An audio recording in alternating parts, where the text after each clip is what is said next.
અમરેલી જિલ્લાના રાજુલા ખાતે વિદેશી દારૂની બોટલના જથ્થાઓ ઉપર બુલડોઝર ફેરવી દારૂનો નાશ કરવામાં આવ્યો હતો.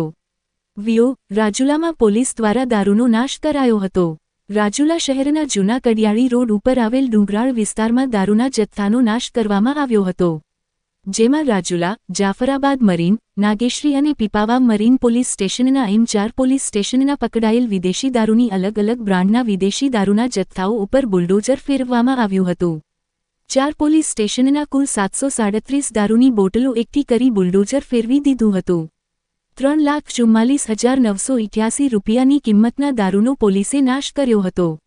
આ તકે એસ.પી. જયવીર ગઢવી, પ્રાંત અધિકારી, પીઆઈ, પીએસઆઈ તેમજ પોલીસ સ્ટાફ સહિત નગરપાલિકા ટીમ ઉપસ્થિત રહી હતી. રિપોર્ટર ફારૂક બિલકિયા, અમરેલી.